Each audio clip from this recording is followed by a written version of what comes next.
Cool. So Oh, cool. oh, hi, Joelle. You're so I, cool.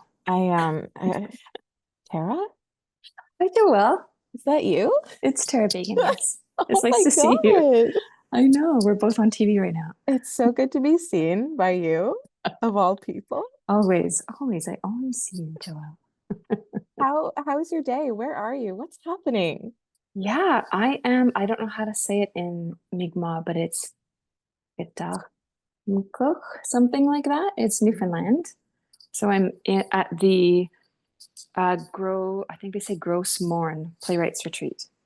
And I've Is it never been gross? here before. It's not a bit gross. It's very beautiful. It's dazzling, in fact. In fact, why don't I just do a quick tour and then Yeah, please show me around. Do you see Mountain? Yeah. Isn't it gorgeous? Wow. And that's a parking lot. They have Oh, they have everything here. stunning. I know. I So think you're at the lucky. office. Is that true? You think right. I Yeah. am at the office, the Native Earth Performing Arts office. Yes. The iconic Moon Lodge poster behind you. Yes, by Excellent. the dear Margot Kane Beauty, icon. beauty. Yes, indeed. I feel like so we were asked to think up questions for each other, and what Did immediately you do came to your mind, homework? yeah, kind of. But I thought it would be exciting to first ask each other all the questions that we would never ask each other because they're so boring. Oh my gosh. Want to do that? Yeah. Okay. What was your inspiration for writing Niizh? My inspiration for writing these. And then Um, but we can't answer them. We have to ask the next boring question. oh, Yeah. my boring question is how do you decide what to write about? Exactly. Um, do you have a set time of day that you write? Oh, what's your way in? Oh, man, those are starting to feel the pressure of these fake questions. Is this a true story? Are are Indigenous people real in your perspective? What is Indigenous theater? Oh, don't do that. The small pukes.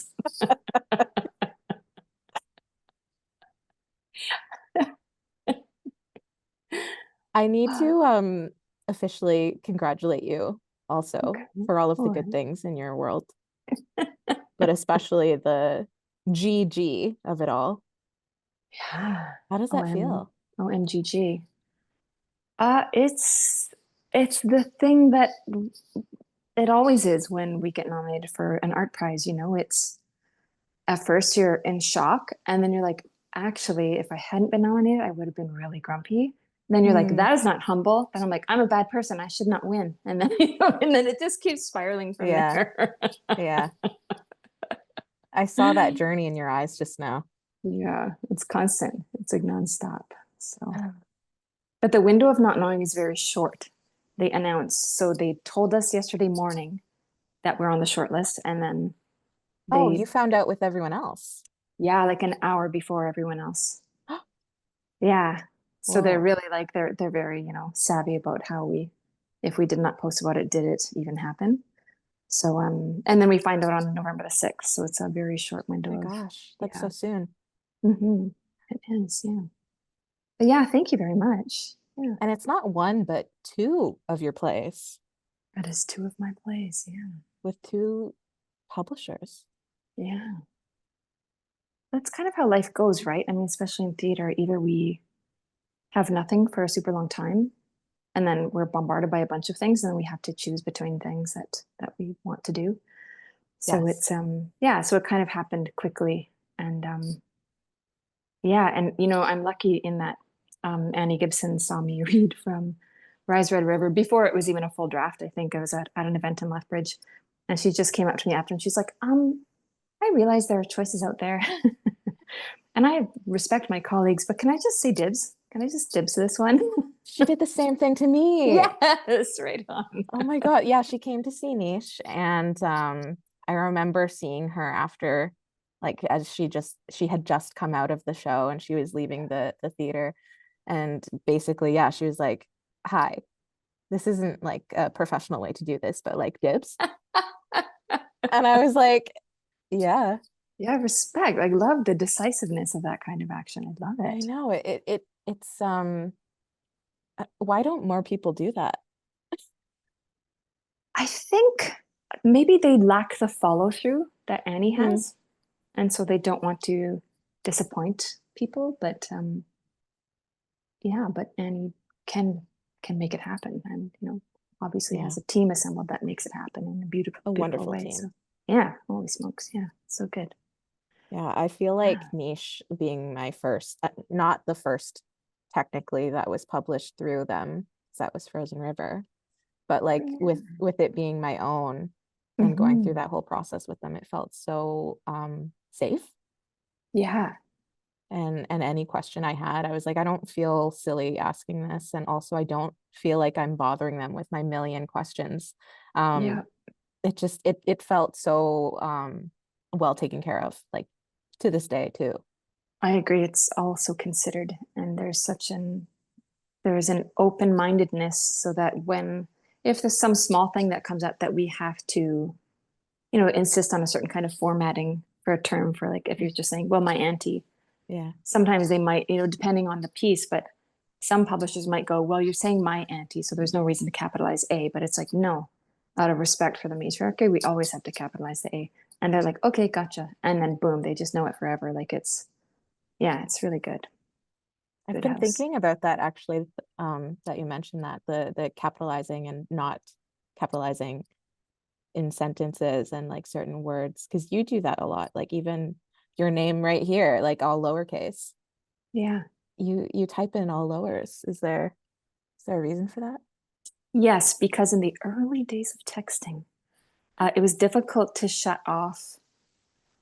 Oh, what is it called? Like auto formatting or something. So Mm, it would kind of default that the first word of your sentence would be capitalized, and so that is bothersome because, as you well know, in Microsoft Word, if you type Caucasian, it will default to capitalizing the C. If you type mhm. Indigenous with a capital I, it will say you've misspelled it and want you to put lowercase I.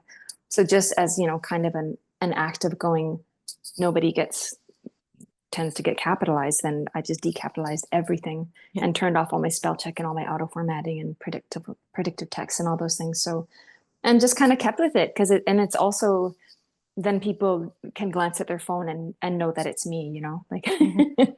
not that I'm the only one who does that, not remotely, but it just feels like a leveler that makes sense to me. Yeah, and I think like I see more people doing it now as like an active choice, and you probably were the first one that I noticed doing it. Good So you're a trendsetter. Aw, that's nice to say. As I wear my white turtleneck that's been around since like probably 1820. Rocking the turtleneck. I wish I could. I they make me feel constricted, so I feel scared in turtlenecks. Yeah, I always have to try them on to make sure that it's not a suffocating situation for Yeah, sure. yeah, I don't want that. Yeah. Because we're both like kind of people who are very aware of what we are wearing and what we look like and what that says to the world. Do you have any certain things that like, is there anything that you don on purpose when you write, or are you just kind of whatever you happen to be wearing? Oh, when I'm writing? Yeah. Oh my God. No. Yeah, like switch to a monocle or anything? No, because both eyes are bad. That too. Why would I do that? I what do I wear? Usually, honestly, the first thing that came to mind was like a hoodie or something. I go for comfort. I go Yeah. for like if I can just be there in the comfiest clothes possible, usually um sweatpants or a hoodie or both, cozy Mhm. socks. Yeah, cozies. I have to be cozy because I don't want to be like fidgeting around with my clothing. It's not time for that, you know? It's No, it's not. time to write. Yeah, or to escape into a different world. How about, are you a writing in public person or no? Sometimes I think I actually in public, but people have to leave me alone. Yeah, Like I can't be somewhere where I could get pulled into a conversation. yeah, yeah. But So does I that happen for you? Because like you have really perfected like a very beautiful stoic neutral face. So only people who know you, I think, would approach you, or people who are just too dazzled by the beauty. Oh my gosh, Tara Beagan, That what are you probably doing happens to to me you. right now? Just, I reminding you how great you are. I um no, people do. People do. They'll my brother has told me he thinks there's like something uh energetically that I give off like a mess with me thing with the amount of times that I've told him, "Hey, yeah, so I just got like harassed on the street." But I think that's partially just living in a big city. Yeah, yeah. Um and being 5'2". Yes, yes. I may look little. Uh yeah, but I love writing in a coffee shop. Like if I find a good spot that isn't too loud, that isn't too quiet either, Hmm. has to have a good like happy medium. Yeah. Counter service is helpful too, because then if nobody ever comes over and bothers you, you don't feel like you have to Yes. start paying rent. Yes, 1,000%. I had one that was like right across the street from my house, Mm. and I might have told you about it, but now I'm telling you live right now that it has Don't give closed. away your address.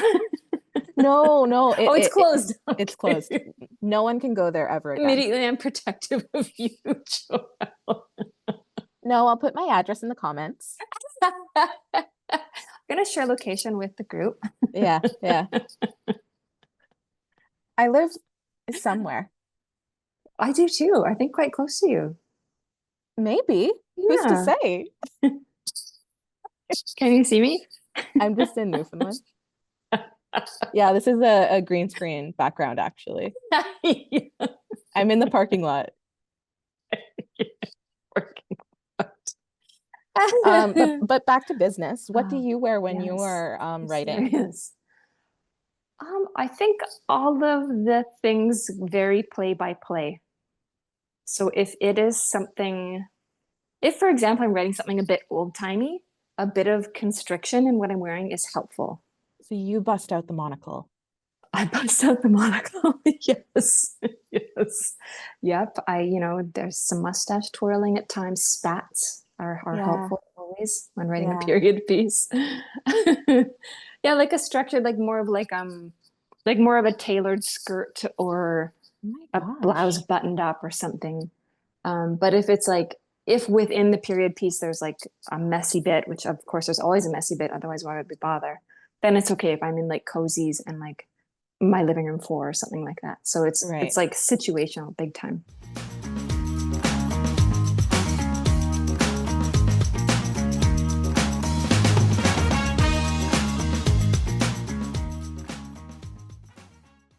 So your play happens on res, and there's a library in I forget the name of the community that you wrote. You I didn't don't call think it I'll after your say own it. community, right? No, it's like it is, but it isn't. That's kind of how I describe it. Yeah, that's awesome. Is there an actual library where you're It, from? yeah, there Really? That's is. so great. It's on building and everything. And they have your two books there? I think I had asked if we could send it to them. Yeah, I don't actually know if they have it, but yeah, I even for a time had worked there and you really did. Hmm. I did it. I did the thing. It's That's every nerd's dream job. That's really cool. it was pretty good. People would come in to use the computers and the internet. Yes, in the They bathroom. would Yeah. they would go on Facebook. Yeah. Um, they would go on YouTube and look up like old rock videos and just like play them without Old headphones. rock videos. I remember this guy came in and he was playing Um, Metallica and then he just like left and left it playing. So it's just me and Metallica for the rest of the day. oh, you just left it. You let that playlist go. Well, yeah, who am I to turn it off? Stop the rock. Can't stop the rock. Well, if I ever visit that library, I will find your plays and I will steal them both so that they order more copies. Steal? Yeah. Don't you have a copy? Yes. But the point is that they reorder so that they get more. Well, And so that you become an icon in your own library. Like wow. the only theft we've ever experienced. Wouldn't that be nice? With speakers for the computer and the complete works of Joelle. The complete work. So weird. So So weird. weird. Okay, you were just in a residency. Tell me about that. I was in northern Greece. Yeah. Um, On a I houseboat, right? see, I thought I would be, but I wasn't. I wasn't on a houseboat, It wasn't unfortunately. like beachcombers at all. No, not at No. all. Okay, that's No. okay. I was in a place near Thessaloniki, Ooh. and um, it was called Rosemary's House. I found it on an Instagram ad. Like they just kept popping up. So eventually one day I was like, okay, I'll look at it. Geez, stop. Wow. And I was blown away by like everything that I read about on their website. And I was like, this has to be too good to be true. And yet I still gave them my money and showed up. And it was like everything they described and more. It Wow. wasn't a scam. Amazing. So you showed Yeah. up and it was as brilliant as you could have imagined, and you did some writing. I did some writing. Yeah. I'm actually I'm trying to figure out how to write a short film. That's what I was there to do. Amazing. So I'm in this house with a number of other writers working on novels and poetry and like screenplays and theater plays and Mhm. surrounded by inspiration for Yeah. a solid week. And, trying to dedicate that week to just me and my process Yeah. and not open work emails and do other things. Yeah. That was hard. That would be really hard. Yeah. It's enormous to take on an AD ship. Yeah. Yeah. Yeah. And to take one on when it was never part of the game plan. Like I don't know about Yeah. you, because like did you had planned. You were No. like, I would like to be an No. artistic director. Nay. No. Not a little bit. Not even a little bit. What actually had happened was so the outgoing was, of course, the brilliant Yvette Nolan. Um, and when the deadline came around, very few people applied who were willing to actually transplant their lives to Toronto. There's all kinds of like conditions that didn't seem to be on the table for a lot of applicants. So then there was a little handful of us who were likely suspects who gathered and spoke with Nolan and with her one of her kind of peer mentors, Franco Boni. And we just talked about why didn't you apply and what do you think the job is, and got some really good advice from Franco, and heard Yvette speak very frankly about what it is to be there as AD. Mm. And the group of us just agreed that we would all apply and we would support whoever got the gig. And I was offered the gig, and I remember I don't know where I was headed because I didn't have the job yet, but I was somewhere waiting for a bus up in the junction, and got the call from the outgoing chairboard, Jesse Wente, and he was like, "So, can you come be AD at Native Earth?" And I was like, because I'm prone to crying. Immediately Me cried. too. Yeah. But Jesse's so cool that I was like, he can't know you're crying. So I just like had this really weird like bubble voice. I was It's like a talking. frog. Yeah. Oh, thanks for calling, Jesse. Yeah. He was like, I got your back, Tara. Like he was like so like all in for it, and like really believed I could do it, and basically talked me into it. And when you apply to a thing, you're basically putting yourself on the line to agree to do it if you get it. So I Mhm. did it, and didn't quite make it to the 3-year mark. And honestly, Joelle, I think I've said this to you before, but I feel like I'm still recovering from it. It's so demanding and the pressures are so immense. And it's a caretaking position, and Mhm. that's huge. Yeah. And I'm so grateful that you have given the time that you have in that role, and so grateful that you're looking after your artist self. Like that's so wonderful Thanks. that you're doing that. I'm trying. I don't think I keep talking to people about balance in the arts, and I don't think it Yeah. exists. I think it's always Yeah. going to look different I think you're depending on right. what the gigs are that you're trying to balance and like Yeah. what's going on personally. So right Mm-hmm. now it feels manageable, Right. but if you had asked me the same question like people had asked me a year ago, Yeah. um everything was on fire. Yes, of course. And that's the job. Hmm. Like there's and it's a thing that, that I always have a conversation with the team when I direct a piece, which is our lives are impacted by daily news in a way that is different Yeah. than everybody else who lives on Turtle Island. Like we Yeah. take things extremely personally. Yesterday I did a short reading from a piece that I have in progress that I'm coming to your festival with next month. And there's a piece in it about hunger and how one of the most common ways of punishing, the most invisible and common ways of punishing children who are in care is by underfeeding them. And then first thing in the morning, I read about this piece of this couple who were trying to adopt these boys and treated them so badly that one of them is has now died. And he weighed less at 12 years old than he did when he was 6 when he came to them. So the Gosh. mistreatment in that house was so brutal that that boy died. And his younger brother has survived somehow. I can imagine he put himself in harm's way to help protect his brother. But even that, we can't deal with anything topical and not have the news affect us emotionally every single day. So it's like every time we get up and like pull ourselves off the concrete and keep working, Mm-hmm. it's a feat. So you're doing beautifully. Oh gosh, thank you. Doesn't always feel like that, but No, of course. it's just I think yeah, caretaker is such a great way to put it because that's exactly what it feels like. And some days I'm better at caretaking than others. Yeah. And I've come to realize now that I've been in this position, longer than I was last year, of course. But like I have to take care of myself. I have to. Yeah. Otherwise I can't show up for anything. Yeah. It's real.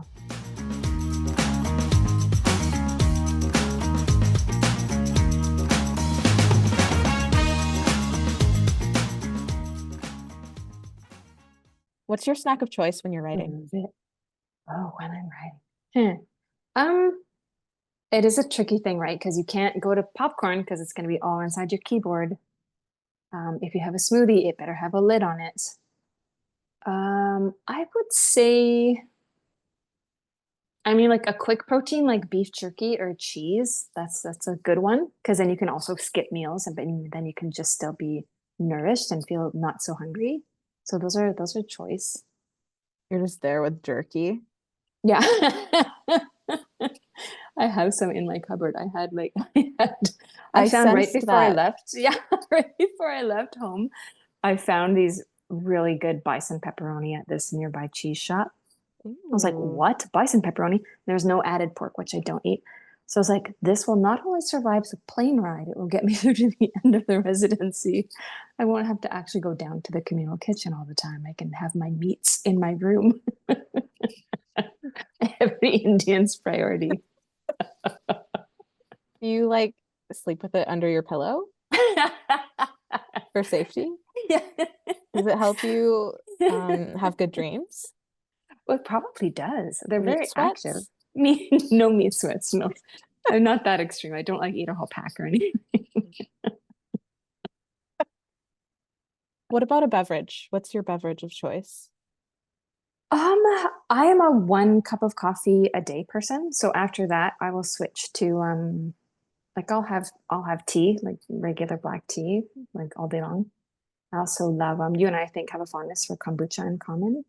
Yes. And I was raised on quite a bit of junk food, so I do love me a Pepsi Zero in particular. I probably have like one a day of those. Oh, wow. Yeah. And water's always, at hand, but I'm not that interested in it. I have to remind myself to have it. Yeah. Do you my mom does this thing where she says she can't have water from just a regular glass. She has Oh, to make it fun.